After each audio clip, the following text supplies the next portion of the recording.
As a small business owner, my favorite thing about posting a job on LinkedIn is that when I hit post, I clock out and LinkedIn clocks in. LinkedIn makes it easy to post your job for free, get qualified candidates, and manage them all in one place. Plus, LinkedIn extends the reach of your job post by allowing you to share it with your network. And hiring managers that add a hiring frame to their LinkedIn profiles receive 2 times more qualified applicants. Go to linkedin.com/achieve to post your job for free. Terms and conditions apply. This is the sound of your ride home with Dad after he caught you vaping.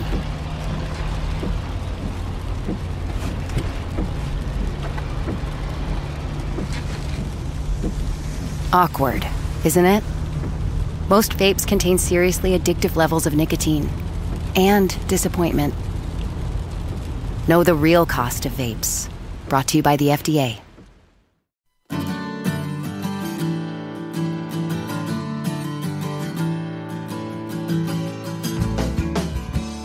Hola a todos y bienvenidos a un nuevo episodio del podcast de Hannah Fernández, A Guide to Live Well, una guía práctica en la que encontrarás charlas con los mayores expertos en salud y bienestar físico, mental y emocional. Este próximo viernes 19 de marzo se celebra el Día Mundial del Sueño bajo el lema Sueño regular, futuro saludable. La World Sleep Society lleva 14 años celebrando este día con el objetivo de concienciar sobre la importancia del sueño y el descanso para mejorar la salud de la sociedad en general y la calidad de vida de cada uno de nosotros como individuos. Cualquier edad es buena para empezar a cuidar nuestro descanso, pero desde luego la infancia y la adolescencia son etapas clave para asegurar ese futuro saludable para las próximas generaciones. Por eso, he querido invitar hoy al podcast a uno de los mayores expertos en medicina del sueño, el Dr. Gonzalo Pin Arboledas, director de la Unidad de Sueño en la Clínica Quirón de Valencia, jefe de la Unidad de Pediatría de Quirón Salud Valencia y autor de numerosos artículos relacionados con los trastornos del sueño en pediatría. El Dr. Pin Arboledas es también miembro activo de diferentes sociedades científicas relacionadas con el sueño y la pediatría y autor de los libros Durmiendo como un niño, Cuando no quieren dormir y Pediatría con sentido común, coescrito con el Dr. Edward Stivil. Antes de comenzar con la entrevista, quiero mandar un abrazo fuerte y dar las gracias al mecenas de este episodio, Coro, con K, una tienda online de productos a granel donde encontraréis un amplio surtido de productos saludables como frutos secos, semillas, legumbres y cereales. Recuerda que solo colaboro con marcas que comparten mis valores y de las que yo misma soy consumidora. Y Coro es uno de esos proyectos que me ayudan a llevar una vida lo más saludable posible y además está en línea con mis valores de respeto al medio ambiente, apoyo a pequeños productores locales y consumo responsable. Para descubrir el universo Coro, entra en www.coro-medioshop.es. Repito, www.coro-medioshop.es. Y si quieres hacer un pedido, utiliza el código PODCASTHANNA, todo seguido y en mayúsculas, recuerda PODCASTHANNA, para disfrutar de un 5% de descuento. Haciendo tus compras en Coro, no solo estás cuidando tu salud, también estás ayudando a la continuidad de este podcast. Y ahora sí, vamos con el episodio de esta semana. Doctor Gonzalo Pin, bienvenido y muchas gracias por aceptar la invitación a este podcast. Muchísimas gracias a usted por invitarme a su prestigioso podcast y intentar contribuir un poco a difundir buenas medidas de sueño. Que hace mucha falta. Cierto. Doctor, aunque en este programa ya hemos hablado de fisiología del sueño en otros episodios, pues por ejemplo cuando grabé con el profesor Juan Antonio Madrid, cuando grabé con el profesor Darío Acuña, le quería pedir a usted que nos explicara cómo funciona esto del sueño, pero ojo, no para adultos, sino imagínese que está delante de un paciente, niño, adolescente y tiene que explicarle a ese niño cómo funciona esto del sueño, para que así los que nos escuchan directamente les puedan poner el episodio a sus hijos y escuchen su explicación. Bueno, sí, pero me permite, voy a corregir un poco, porque cuando hablamos de sueño en niños, hablamos de sueño en niño y su entorno. No podemos individualizar solo al niño, porque especialmente en las primeras etapas de la vida, la madre o el padre son los inductores del sueño directamente, ¿no? Y en el adolescente es otra etapa especial. Si quieres, la separamos un poco, ¿no? Perfecto. Entonces, es muy, muy interesante saber que cómo duerme un bebé, cómo duerme un niño, y se empieza a gestar en los últimos trimestres de la gestación, que es muy importante la higiene de sueño y de alimentación que tiene la madre gestante durante los últimos trimestres de las últimas semanas de gestación, porque a través de cuando ella se expone a la luz, de cuando ella hace actividad física, camina, y especialmente de la regularidad de sus horarios de alimentación, le va a través de la placenta mandando mensajes al cerebro en formación del feto y le va ciclando, va favoreciendo el ciclo. Ten en cuenta que el órgano más rico en melatonina, que es la hormona que nos hace dormir de nuestro cuerpo, es la placenta, y que la placenta transmite esa melatonina al cerebro en desarrollo del bebé. Le está ya dando información circadiana. Hoy en día sabemos que si una madre hace una buena higiene de sueño durante la gestación, el bebé posteriormente adquiere el ritmo vigilia-sueño de una forma más armónica y más precoz que cuando no existe eso. O sea, que en principio la higiene del sueño, las medidas de cuidado del sueño empiezan en la gestación, y esto es importante empezar a tenerlo en cuenta. Y en segundo lugar, que el respetar la autonomía del niño, respetar cómo es el niño durante los primeros meses de gestación, va a favorecer la aparición de unos ritmos de vigilia-sueño mucho más adecuados. El bebé cuando nace tiene lo que llamamos un ritmo ultradiano. Esto es, aproximadamente cada 2-3 horas, día y noche, tiene actividad, se alimenta, y este horario es así hasta los 5 o 6 meses de vida. De tal manera que es absolutamente normal que un bebé durante las primeras semanas de vida, durante estos primeros meses, se despierte cada 2 o cada 3 horas para ser alimentado, bien con lactancia materna o bien con lactancia artificial. Perdone, doctor, ¿puede explicar brevemente qué es un ritmo ultradiano en comparación con el circadiano para que lo tengamos claro? Perfecto.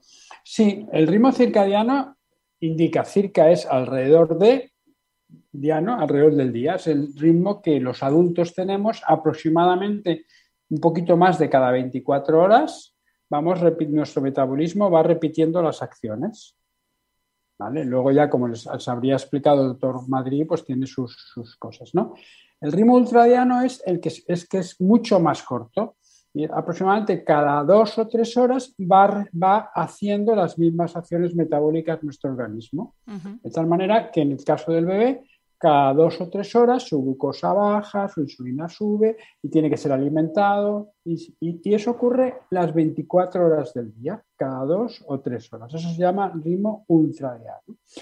Y a partir de los 4, 5, 6 meses, depende de cada niño, vemos que si los dejamos tranquilos, vemos que poco a poco se va haciendo más largo el periodo de sueño de la noche, entre 4 o 5 horas, va acercándose a un descanso nocturno más largo. Es decir, hasta los 5 o 6 meses no podemos hablar de insomnio infantil. Estamos hablando de una evolución del sueño. Y esto es importante porque además se ha demostrado que aquellos niños que antes de los 5 o 6 meses les intentan enseñar a dormir, son niños que tienen más probabilidades de tener dificultades con el sueño posteriormente. Es decir, que quizás la primera enseñanza sería, si yo quiero mejorar el sueño de mi niño, de mi futuro niño, tengo que mejorar mi sueño durante la gestación y tengo que respetar los ritmos del bebé durante los primeros 4 o 5 meses. Bueno, usted sabe que cuando unos padres tienen un niño sano durante el primer año de vida, pierden aproximadamente 1 hora y media de sueño cada noche, alrededor de 700 horas al sueño. Y eso es fisiológico y eso es normal. Bueno, a partir de los 5 o 6 meses vemos que se va alargando el periodo de sueño nocturno hasta 4 o 5 horas. Quiere decir, que el que un niño duerma, un bebé, un lactante de 8, 9, 10, 11 meses, que un bebé duerma toda la noche significa, primero, que tiene un periodo de sueño más o menos largo de 4 o 5 horas, no 8 horas. ¿De acuerdo? Segundo, que empieza a ser más autónomo a la hora de dormirse. Y en tercer lugar, que se va consiguiendo dormirse de manera autonómica cada vez que se despierta por la noche. Un bebé, un niño al año, por término medio, se despierta entre 1 y 3 veces en el periodo nocturno. Y eso es normal. Insisto en esto porque muchas veces te encuentras con que medicalizamos algo que es fisiológico, algo que es normal. Y empezamos a pensar que nuestro hijo tiene problemas con el sueño porque es un niño de 1 año y se despierta un par de veces. Esto es absolutamente normal. También depende un poco del tipo de alimentación que reciba el bebé durante los primeros meses. Hoy en día sabemos que, por ejemplo, la leche materna por la noche es mucho más rica en melatonina, la hormona que nos ayuda a dormir, que por el día. Quiere decir que induce el sueño. La leche que le transmite la madre por la noche tiene sustancias para favorecer el sueño. Y esto lo hemos comprobado y se ha visto que tiene como 2 consecuencias. Por un lado, y contradiciendo un poco estos mitos populares que hay, la madre que lacta duerme más que la madre que no lacta, aproximadamente media hora más, aunque parezca que esto va contra el sentido, ¿no? Y en segundo lugar, los niños que reciben lactancia materna durante los primeros meses de vida a demanda adquieren un ritmo circadiano de vigilia-sueño más adecuado de una manera más precoz que los que la reciben a la lactancia materna cada 3 horas o lactancia artificial. Quiero decir que estos productos, la leche materna es un elemento vivo y varía a lo largo de las horas del día y va transmitiendo mensajes al intestino y al cerebro del bebé de a qué hora más o menos del día se encuentra en relación con su medio ambiente. ¿De acuerdo? O sea que en la evolución del sueño durante el primer año tenemos que entender que es a partir de los 5, 6, 7 meses cuando podemos empezar a sospechar si tenemos problemas con el sueño o no tenemos problemas con el sueño. Porque justo a partir de los 5 o 6 meses empieza a tener mucho más valor en cómo evoluciona el sueño del bebé el ambiente que la biología. Durante los primeros meses es fundamentalmente biológico y a partir del 6º mes cada vez es más importante el ambiente donde se desarrolla el niño.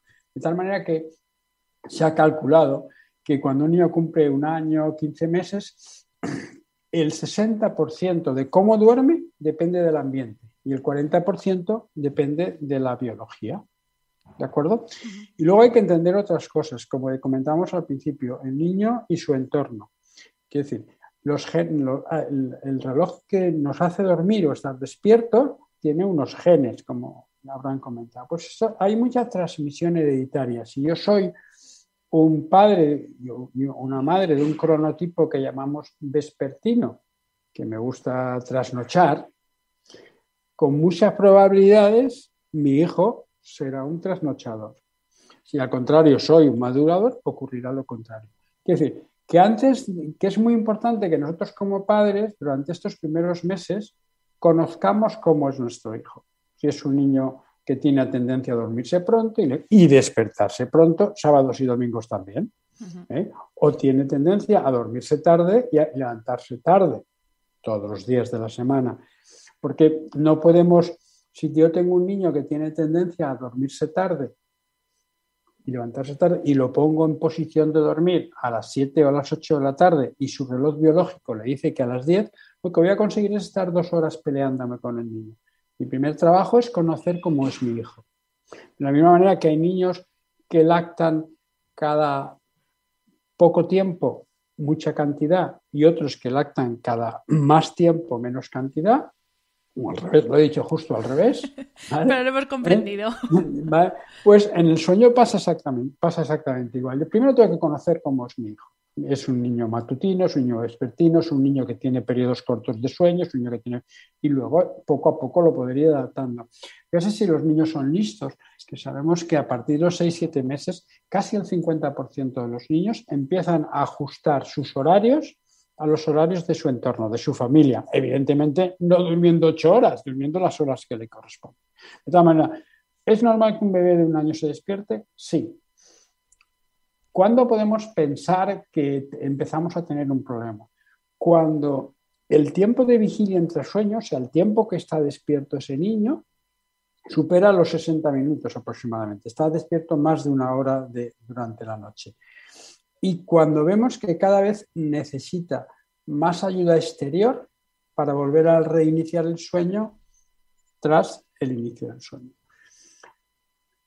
Cuando los niños durante la primera parte de la vida suelen ser alondras, suelen ser matutinos, dormirse pronto y despertarse pronto, ¿vale? Con lo cual se duermen a las 8, pero para ellos las 5 de la mañana, 6, ya es el desayuno, que no coincide con el desayuno de los padres, y ahí empezamos a tener conflictos.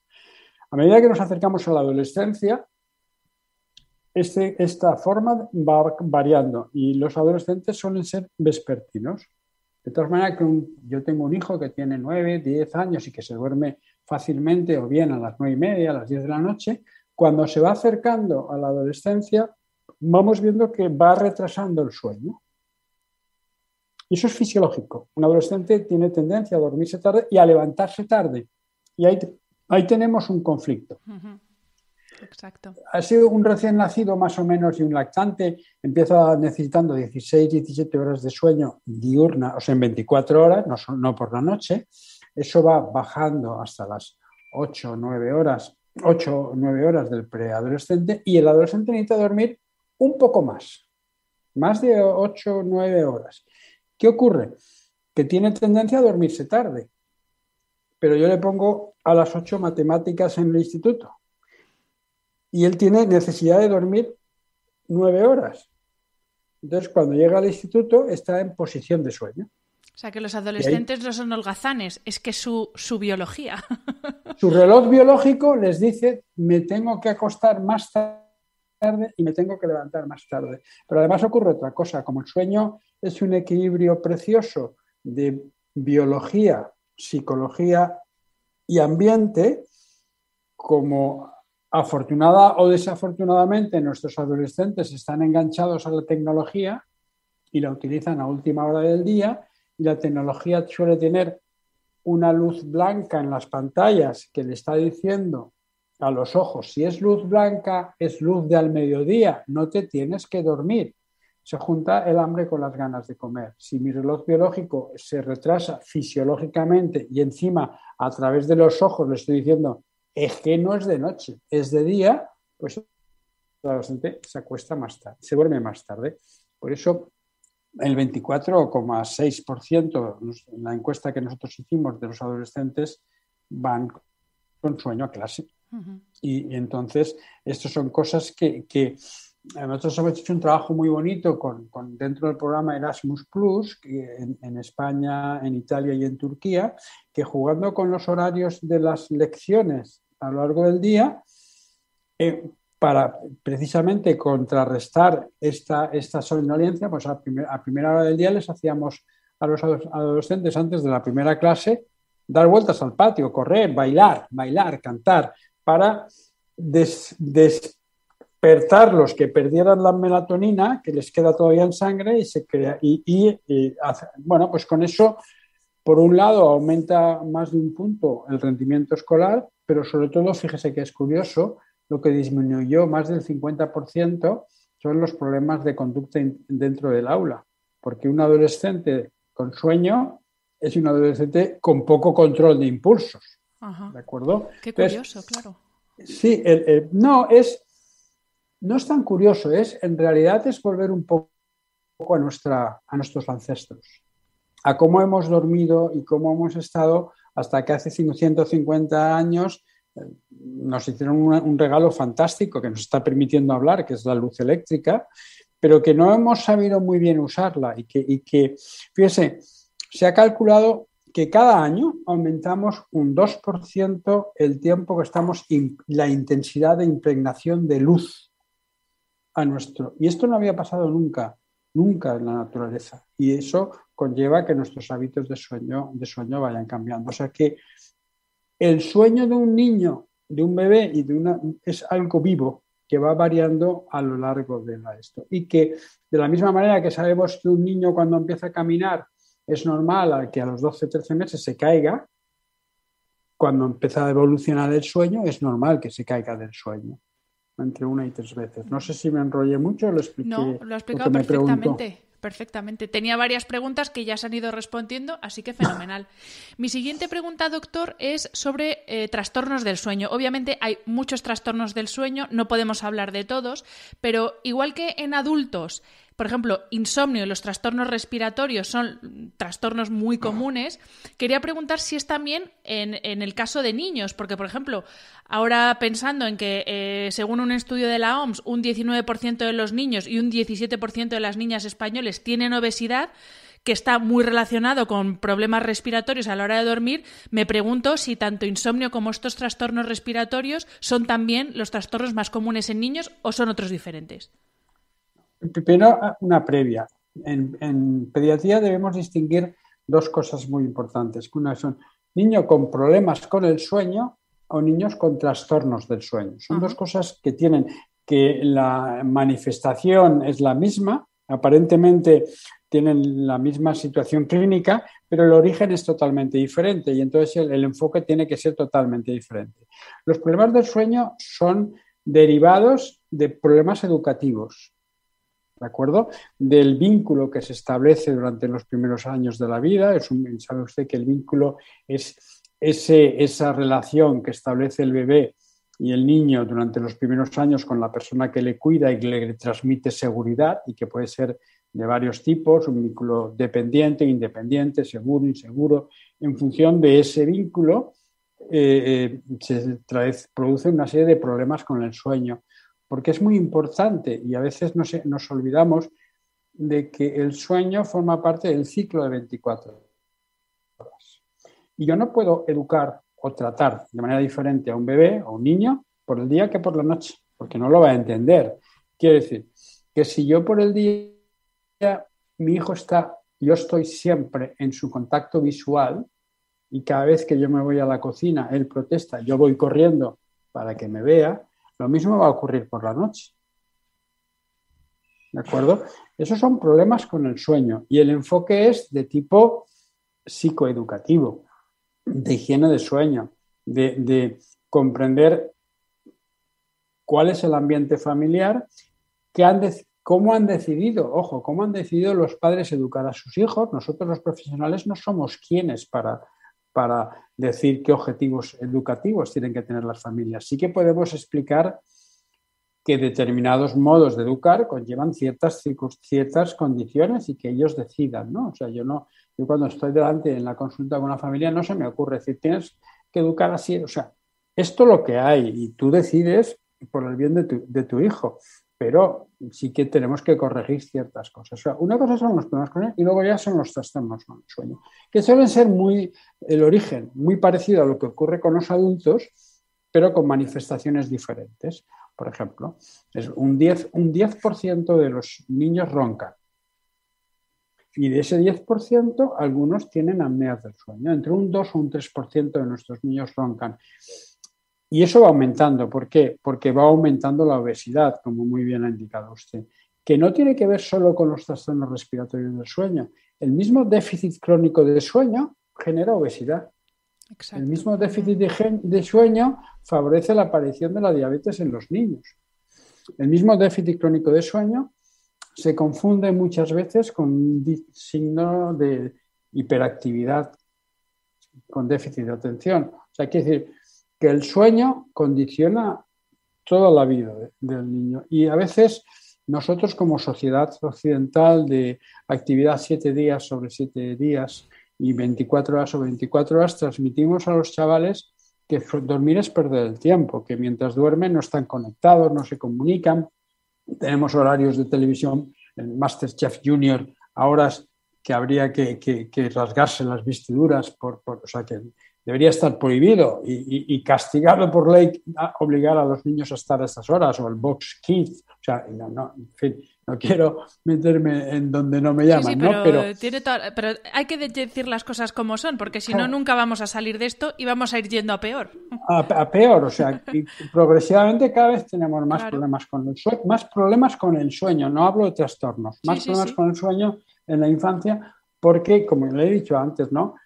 Biología, psicología y ambiente son 3 cosas que tienen que estar armónicas y eso condiciona el sueño y que son variables, sobre todo en la infancia, son variables a lo largo de las diferentes etapas de la vida. Yo no puedo entender el sueño de un niño de 10 meses igual que el sueño de un niño de 10 años o con un chaval de 14 años. Entonces, tengo que adaptarme a su biología y a su desarrollo psicomotor y neurocognitivo, ¿no? Entonces, esos son los problemas. Trastornos, no le comentaba, un 2-3% de los niños tienen apnea del sueño, un 2% de los niños aproximadamente tienen síndrome de piernas inquietas y esto es muchas veces desapercibido porque no hay mucha conciencia entre los mismos profesionales de esta asistencia.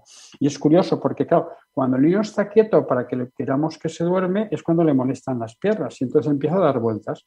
Y se confunde. Da vueltas porque no quiere dormir. No, da vueltas porque no puede dormirse, porque cuanto más quieto está, más le molestan las piernas y cuanto más las mueve, menos le molestan. Y entonces, bueno, es un insomnio, el niño rechaza dormir. No, es más sencillo. Generalmente es un poco que tiene el hierro un poquito bajo y eso se manifiesta así. Y cuando tú preguntas, no, pues el abuelo le pasaba y tenía problemas de circulación en las piernas. No tenía problemas de circulación en las piernas, tenía un piernas inquietas que no se diagnosticó y que en muchas ocasiones es hereditario, ¿no? Luego tenemos narcolepsias, la narcolepsia que es esta enfermedad que de pronto la persona le entra mucho sueño, ¿no? Y ataques de sueño, pues el tiempo en que a veces hay un decalaje de diagnósticos de 10 a 15 años, o sea que muchas veces son enfermedades que empiezan a manifestarse en la infancia pero que las diagnosticamos de adultos, porque no somos capaces de esto. Tengan en cuenta que la patología del sueño como especialidad es muy reciente y ni siquiera en España es especialidad, en Estados Unidos, en Italia, en algunos sitios, ¿no? Y son adultos. En niños, que son la parte más pobre, todavía la dedicación es inmensa. Hoy mismo estaba leyendo un artículo en el que hablaba sobre la formación de los pediatras de Australia en sueño, que prácticamente no tienen formación durante el pregrado ni el posgrado. Es la misma situación que ocurre en nuestro país. Lo he hecho por LinkedIn diciendo, mal de muchos consuelo de. O sea, no tenemos formación como profesionales nosotros, que pediatras, sobre el sueño, pues qué formación va a tener otra gente. En ese sentido, a mí me da mucho miedo algo que está ocurriendo ahora, ¿no? Que es, yo cada vez recibo más pacientes en la consulta que han estado tratados con coach de sueño, que son, bueno, pues yo he tenido un niño y le da al pecho y soy experta en lactancia, ¿no? Yo tengo un niño con dificultades de sueño y le he hecho dormir y soy experto en sueño. No, esto es mucho más complicado. Esto exige una formación reglada. Yo estuve en Estados Unidos tiempo para poder aprender. Existe un reciclaje. En fin, esto es más serio porque el sueño es una actividad vital. Piensa que cuando un niño llega a los 2 años, de los 24 meses, en teoría se ha pasado 13 meses durmiendo. Y cuando un chaval llega a la adolescencia, se ha pasado prácticamente, se debería haber pasado prácticamente el 50% de su tiempo. Y cuando yo cumpla 80 años, me habré pasado 30 años durmiendo. Es decir, que si el sueño la naturaleza le dedica tanto tiempo y la naturaleza no desperdicia nada, es porque es importante. Y fíjese que en la infancia dormimos más, porque es más importante para el desarrollo de nuestro sistema nervioso central. Sabe que el sueño hay 2, ¿no? Sueño REM y no REM. El sueño REM fundamentalmente es para el cerebro, pues en el sueño el niño es el 50% de su tiempo y nosotros ya 15 o 20. Ahora vamos a entrar en esos más en detalle en esos temas, pero no quiero dejar pasar la oportunidad de decirle que no puedo estar más de acuerdo con lo que ha dicho y yo en ese sentido, en lo personal, como divulgadora de temas sobre salud y más centrada en descanso, tengo siempre en mente que una cosa es lo que yo pueda decir porque he leído, porque he estudiado incluso, pero que obviamente un problema de sueño y un trastorno de sueño solamente puede abordarlo un médico que esté especializado en medicina del sueño. Y eso es algo que, vamos, yo aquí me tienen de aliada todos ustedes que son los profesionales, porque es que es verdad, es que a uno no se le ocurre, ¿verdad?, coger el cuchillo jamonero y operarse una pierna porque le duele, ¿no? Pues o no haces caso a uno que te dice, coge tú la navaja esta y te hurgas la heridita, a ver, no, y sin embargo con estas cosas que parece que es menos invasivo, se lee un libro uno y ya es experto, sí. A nadie se le ocurre decir, ¿tú qué insulina te tomas para la diabetes? Efectivamente. Pues yo pues voy a tomarme. Voy a probar a ver qué tal. Pero sí, ¿qué tomas para dormir? Esto, pues yo se lo doy. Sí. Un poco más serio. Totalmente. Esto es un poco más serio. Totalmente. Entonces, yo no quería meterme en ese fregado, pero es que justo ayer tuve un niño en esas circunstancias, ¿no? Entonces, no todo es conductual, no todo es porque, bueno, este niño había estado tratando conductualmente y ese niño en realidad lo que tenía eran crisis epilépticas nocturnas y no era que tenía rabietas, ¿no? Entonces, hay cosas más serias, ¿no? Y que hay que tener cuidado con estas cosas. Pues queda dicho, totalmente. Doctor, quería preguntarle, y esto es una duda que me plantearon a través de redes sociales, el tema de los terrores nocturnos y las pesadillas, porque me preguntaron, ¿es lo mismo? ¿No es lo mismo? ¿Cuándo hay que preocuparse? ¿Cuándo no? Entonces, si nos puede explicar las diferencias. Vale, son lo mismo en el sentido de que ambas son lo que llamamos una parasomnia. Una parasomnia es algo que ocurre alrededor del sueño. Parasomnia, algo que ocurre alrededor del sueño. Y esto me sirve para seguir un poco ahondando en esto que comentaba antes. Tenemos como dos tipos diferentes de sueño, dos fases de sueño diferentes, sueño no REM y sueño REM. El sueño REM es ese que cuando tú te acercas a la persona que está en esa fase de sueño, tú ves que los ojos debajo de los párpados se mueven muy rápidamente, como si estuviéramos viendo una película muy rápida. Y eso es lo que estamos haciendo. Estamos viendo la película de nuestro día, que hemos hecho, que hemos aprendido y lo estamos archivando en el disco central, ¿no? Cuando y en ese momento nuestros músculos están todos, menos los respiratorios, están totalmente blandos, está todo ocupado para el cerebro, ¿no? Y en el sueño no REM, no, es la fase y no se mueven los ojos, porque el REM es Rapid Eye Movement, o sea, movimiento rápido de los ojos en inglés. En el sueño no REM, no, es la primera fase del sueño, ¿vale? Y esto es importante porque los terrores del sueño son eventos que se producen durante la fase no REM del sueño. Y las pesadillas se producen durante la fase REM del sueño. Tenemos la suerte de que en el primer tercio de la noche casi todo nuestro sueño es sueño no REM. Y en el último tercio de la noche casi todo nuestro sueño es sueño REM. Es como si primero descansáramos físicamente con el sueño no REM.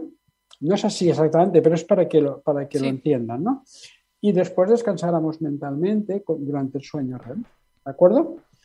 Entonces, ¿cómo distingo yo terrores del sueño de pesadillas? Porque son dos acciones que se parecen mucho por fuera, pero son totalmente diferentes por dentro. El terror del sueño, insisto, se produce en el primer tercio de la noche o en el inicio del segundo tercio de la noche. O sea, si yo divido la noche en 3 partes, al final del primer tercio o al principio del siguiente, siempre más o menos a la misma hora con respecto a que he iniciado el sueño, el niño pega un grito, chilla, parece que señala, los ojos abiertos, taquicardia, incluso sudor. Los padres acuden y cuando intentan calmar al niño, el niño todavía se pone más nervioso, más inquieto, ¿vale? ¿Por qué? Porque está en la fase de sueño no REM. Es como si dijéramos, es un cuerpo despierto con un cerebro durmiendo. Él sigue durmiendo. Y entonces la persona que acude no es la madre, no es el padre, es una persona extraña que me viene a hacer cosas. Y cada vez que me haces esto, me pones más nervioso. En la pesadilla, eso ocurre durante el sueño REM, mientras estamos recordando lo que ha pasado durante el día. Entonces, entre otras cosas, si yo divido la noche en 3 partes, ocurre en el último tercio de la noche, que es cuando más sueño REM hay. Y como estamos en esa fase de sueño, ahí sí que tiene relación con lo que ha ocurrido por el día. La película que he visto, que me han quitado el juguete y se relaciona con esas actividades. Y cuando acuden los padres, el niño los reconoce, porque este es un cerebro despierto con un cuerpo mal controlado. Y lanza los brazos y se calma. Cuando es pesadilla, hay sufrimiento afectivo del niño. Yo tengo que cogerlo, acariciarle, calmarlo, etcétera, etcétera. Y el niño, además, al día siguiente recuerda lo que ha pasado. ¿Vale? En el terror del sueño no hay sufrimiento, aunque parezca que eso es terrible. El niño al día siguiente no recuerda nada. ¿Vale? Suele ser muy hereditario. Cuando tú rascas los terrores del sueño, siempre hay alguien que hay delante, que es con terror o con sonambulismo, que más o menos es lo mismo, o despertar confusional. Y no hay que hacer nada. Quiero decir, yo les aconsejo, cuando hay esto, pues póngase delante de su hijo, delante, sin decir nada, sin hacer nada. Si su hijo le reconoce, va a lanzar los brazos, va a quererse con usted. Si no le reconoce, va a seguir a su bola chillando. Quédese ahí para que no se haga daño, para que no se golpee, pero no le hable, no le diga nada, porque cuanto más le hable, más lo va a excitar. Los terrores del sueño son muy frecuentes entre los 3, 5 años. Es normal. Y a veces coincide con el quitarle la siesta al niño por ir al colegio o a la guardería, porque al quitarle la siesta hacemos que el sueño no REM sea más profundo y entonces se altera un poco más. Entonces, si es un terror del sueño muy frecuente y que aparece, que recapacitemos a ver si es que está durmiendo menos de lo que le corresponde. Y si las pesadillas son muy frecuentes, recapacitemos a ver qué películas ve, qué vídeos tiene, qué juguetes, qué se ha pasado algo en el colegio, etcétera, etcétera. Pero son dos cosas totalmente diferentes. En las pesadillas hay que actuar, en el terror del sueño no. Y esto a lo que recurren muchos padres de me lo llevo a la cama para que duerma conmigo, ¿es buena idea? Ya entiendo que en los terrores del sueño no, pero en el caso de las pesadillas, ¿es buena idea o vamos a generar un hábito y una dependencia que puede ir a peor? Vale, eso nos mete en el melón abierto del colecho. Indirectamente. Efectivamente, muy sutilmente lo he colado. Ya. Me gustaría distinguir entre dos tipos de colecho. O sea, colecho reactivo y colecho educativo. Colecho educativo es el que yo, antes de nacer mi hijo, o nada más nacer, con mi pareja, o si decido que queremos dormir juntos, porque nos parece que es la mejor forma de dormir, porque de manera educativa queremos hacerlo. Vale. El colecho reactivo es el que, una vez ha nacido mi hijo, que se despierta varias veces, estoy hecho polvo, lo meto en mi cama porque ya no me quiero levantar más. El colecho educativo, si hay una continuidad día y noche, como comentaba, en el modelo educativo no tiene prácticamente ninguna consecuencias, siempre y cuando sea un colecho saludable, no en el sofá, no en familias que beban o fumen, sin aparatos, porque una cosa, la muerte súbita del lactante es una cosa, pero la muerte inesperada del lactante en el colecho también. O sea, que hay que hacerlo con seguridad. Se hace con seguridad y es una decisión de la familia quiénes somos nosotros para emitir. Otra cosa es el colecho reactivo, que ya estoy respondiendo a un problema con una solución que a corto plazo me puede beneficiar, pero que seguro a medio y largo plazo es una hipoteca. Lo mismo pasa cuando meto con las pesadillas. Toda la acción de vigilia que yo introduzca en el sueño del niño, en aquel niño que está predispuesto a tener problemas con el sueño, va a favorecer la aparición de problemas con el sueño. Como decía los clásicos, la noche es noche y el día es día. Y tengo que hacer acciones de noche y acciones de día. Ambiente de día y ambiente de noche. Si durante cientos de miles de años hemos dormido en la oscuridad o con luz naranja y solo hace poco tiempo dormimos con luz blanca, favorecemos los problemas del sueño. Es cierto que en muchas tribus y ancestrales dormíamos todos juntos, porque las casas eran lo que eran, pero la situación sociocultural es diferente y el sueño, como comentaba desde la vez, depende mucho del ambiente. Y yo no puedo hacer que pretender que el hábito del sueño sea lo mismo en un niño que vive en Madrid, en Valencia, un niño que vive en Senegal, porque la cultura es totalmente diferente, no puedo cambiar. En ese sentido, por ejemplo, los niños coreanos, en la inmensa mayoría de las ocasiones, duermen, cuando están en Corea, primero duermen con sus padres, luego con sus abuelos y luego ya con la novia, con el novio. Y cuando se trasladan a Estados Unidos, duermen separados, porque la sociedad es diferente. O sea, que decir, insisto, yo cuando tengo un niño con problemas de sueño tengo que plantearme qué tipo de familia tengo, porque ahora tenemos muchas familias inmigrantes con culturas diferentes. Yo no puedo hacer que las familias renieguen de manera inmediata su cultura. Sí tienen que mezclarse con nuestra cultura, pero hay ciertas cosas como cocinan de manera... El hindú cocina como hindú y duerme como hindú. Y que luego se irá... Sí, pero eso tengo que entenderlo, porque si no, desarraigo al niño de su entorno familiar y eso no es bueno. Uh-huh. Completamente de acuerdo. Hay que, pues lo que usted dice, hay que tener también en cuenta el ambiente cultural, ya no solo el ambiente físico, que también, sino también el ambiente cultural que trae una familia, efectivamente. Claro. Doctor, quería preguntarle ahora por las consecuencias de no dormir bien para los niños. Especialmente quería pedir que me hablara de la hormona de crecimiento, porque hay unas fases concretas en las que se segrega más, de hecho prácticamente la segregamos durante la noche. Entonces, ¿cómo nos afecta a nivel cognitivo y físico la segregación de esta hormona y, por lo tanto, el no dormir lo que tiene que dormir el niño? La hormona de crecimiento, la HGH, se segrega principalmente por la noche durante la fase más profunda de sueño, que suele ser en el primer tercio de la noche. Pero no solo la hormona de crecimiento, sino... No. Usted piensa, cuando estamos enfermos, ¿qué hacemos? Dormimos más, ¿no? Ajá. Y dormimos más, ¿por qué? Porque la naturaleza es muy lista y durante el sueño es cuando se produce la mayoría del sistema inmunitario que nos defiende de las infecciones, ¿vale? No tenemos la misma metabolismo de grasa por el día que por la noche.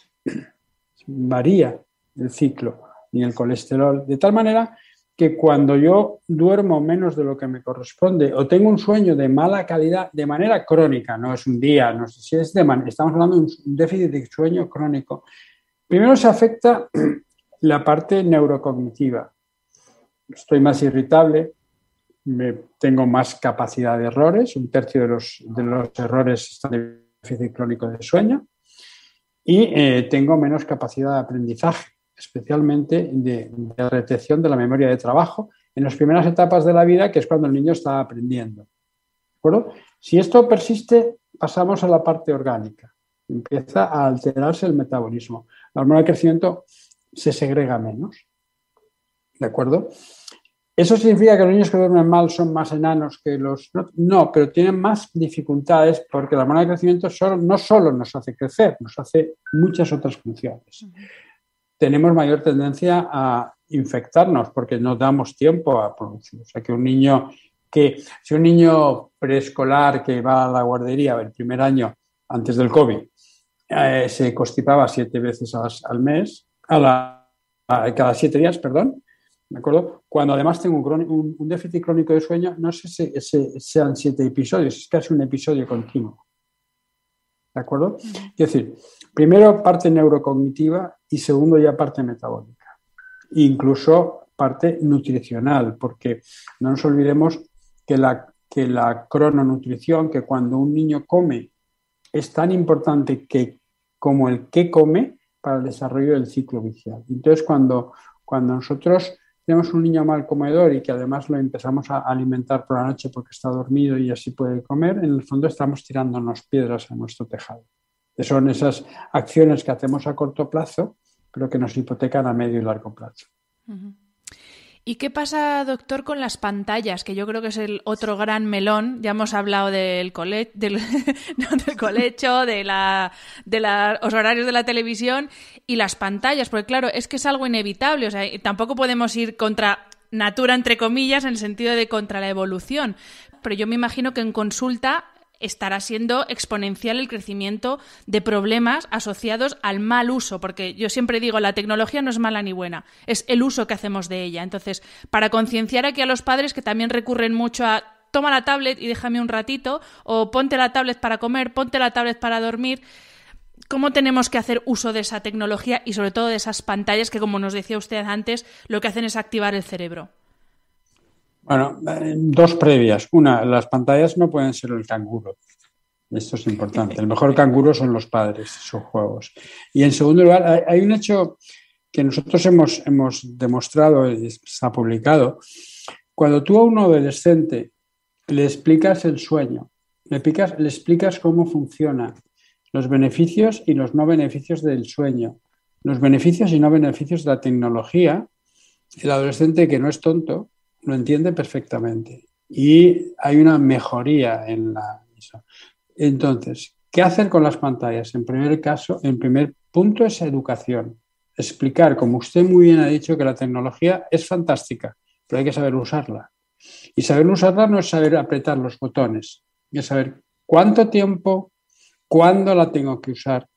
Y la tecnología, insisto, no es el canguro. No podemos hacer que nuestro hijo esté durmiéndose o esté aburrido y nosotros podamos hacer otras cosas. A los niños hay que dedicarle tiempo. Aquello de que decían, lo importante no es la cantidad de tiempo, sino la calidad. Mentira. Lo importante es el equilibrio entre la cantidad y la calidad, ¿no? Entonces, desafortunadamente, la Academia Americana de Medicina del Sueño junto con la Academia Americana de Pediatría dicen que antes de los 2 años no deberíamos usar pantallas con los niños. Y eso tiene una explicación muy clara, ¿no? La pantalla es bidimensional, no es tridimensional, ¿de acuerdo? Y durante los primeros 3 años de vida, el niño está adaptando su visión a la visión tridimensional. Y de pronto lo coloco horas en una cosa bidimensional. Eso crea muchos problemas en las redes neuronales. Y se ve después que influye en el desarrollo neurocognitivo. O sea que el primer mensaje es, las pantallas son fantásticas a partir de los 2-3 años. ¿De acuerdo? Incluso las del teléfono. Porque a veces es curioso que te traen un niño de 6-7 meses y estás hablando con la familia y el niño empieza a montar lo que tiene que montar, que es porque nadie le hace caso, y entonces los padres se sacan el teléfono, le dan el teléfono al niño de 7 meses y el niño empieza a pasar pantallas. Entonces, la madre, ¿cuántas horas de trabajo en casa significa esto? Entonces, claro, ese es el primer mensaje. Y el segundo mensaje es que volvamos un poco a lo que comentabas al principio, durante cientos de miles de años, yo he estado sometido a luz naranja por el día, al amanecer, luz blanca al mediodía y luz naranja durante la noche. Y cuando llega la luz naranja a través de los ojos a nuestro reloj biológico, hace el cambio y cambia una sustancia que se llama serotonina, que es la que nos hace estar al día despiertos, por otra sustancia que se llama melatonina, que es la que nos induce a dormir. Hasta que yo no tengo una cantidad determinada de melatonina, y no quiero hablar mucho de la melatonina porque he oído el blog con el doctor Acuña, que es la persona que más sabe de melatonina de este mundo, de Marte, de Luna, y entonces no quiero. Pero este cambio tarda 2 horas. Acuérdese de estas 2 horas. Entonces, la luz naranja va haciendo que yo segregue más melatonina y a las 2 horas me entra el sueño. ¿Correcto? ¿Qué ocurre con las pantallas? 2 cosas. Una, generalmente, aunque lo ponga en sistema luz nocturna, transmite una onda blanca, si no lo tengo en nocturno todavía más. Y 2, de forma diferente a lo que ocurre, por ejemplo, con la pantalla, con la televisión, con las pantallas, además estoy interactuando con ella. Luego le estoy haciendo al cerebro estar activo, estar en vigilia. Y entonces recibo luz blanca, acción de estar en vigilia, no te tienes que dormir, que estás en plena actividad física. ¿Pero qué ocurre con esto? Que el otro regulador del sueño, que es lo que llaman los científicos la homeostasis del sueño, que es, en resumen, cuantas más horas estoy de vigilia antes de la hora de dormir, más fácilmente me voy a dormir. ¿De acuerdo? Cuanto menos horas de vigilia previa tengo, más me va a costar dormir. ¿De acuerdo? Bueno, si las cosas funcionan como tienen que funcionar, cuando aumenta la presión de sueño, la homeostasis de sueño que me induce a dormir, coincide con el reloj biológico que me dice que dormir y entonces me voy a dormir. ¿Correcto? Pero si yo tengo una homeostasis muy larga de sueño, pero estoy con luz blanca, cada regulador del sueño está dándome órdenes diferentes. Y ante esa, el cerebro lo que hace es escapar, vigilia. ¿Me explico? Entonces, con las pantallas ocurre, ¿desde cuándo? 2, 3 años. ¿Hasta cuándo? Antes del sueño, 1h30, 2 horas. Y luego ya está el cuánto tiempo a lo largo del día. El problema de las pantallas es que se conviertan en el único elemento lúdico. O sea, la diversidad de juegos y la diversidad de actividades favorece el desarrollo del cerebro del niño. ¿De acuerdo? Y luego ya están los oftalmólogos que hablan del problema de la luz y de las horas de las pantallas con mayor patología ocular en los niños. O sea, no podemos, como usted muy bien dice, vivir de espaldas a esto, pero sí, el primer paso para las pantallas es educar. El problema es que es la primera generación que los chavales saben más de pantallas que los padres. Y eso no había pasado nunca en la historia, ¿no? Siempre los abuelos y los padres sabíamos más que creíamos que sabíamos más que los niños, y esto es al revés, es patente. Entonces, lo primero es que las familias aprendan a usar la tecnología y luego a los niños. Y doctor, último melón de la entrevista, que también es una de las consecuencias pues, de la evolución y de esta vida moderna y tan acelerada que llevamos. Y es precisamente el trasladar ese estrés que nos imponemos a nosotros mismos, llenándonos la agenda de cosas que hacer. Lo hacemos también con los más pequeños, con toda la buena intención, para que tenga todas las oportunidades del mundo, que pueda hacer todo lo que quiera, que tenga la mejor formación. Y al final lo que hacemos, ¿no?, es llenar su agenda de extraescolares hasta las 9 de la noche para que sepa inglés, japonés, sea un experto futbolista, sea ajedrecista. Con toda la buena intención, no lo digo criticando a los padres, yo no soy madre, pero no lo digo criticando en absoluto, pero vamos a rebajar un poquito el ritmo, ¿no? Tanto para ellos como para nosotros, vaya. Estoy totalmente de acuerdo. Yo a veces los padres digo, mira, si hubiera un sindicato de niños, estaríamos todos complicados porque hacen más de 40 horas laborales entre el colegio, los extraescolares, etcétera, etcétera. Mira, nosotros cuando nos despertamos nos vamos activando a lo largo del día. Durante el día estamos activados y al final de la tarde empezamos a desactivarnos. Y cuando llegamos a un discreto nivel de desactivación es cuando nos entra el sueño, que suele ser 2 horas. No sé si recuerda que 2 horas él era pues es que ahí está. Entonces, el niño, como el adulto, debemos desactivarnos 2 horas antes de intentar querer el sueño.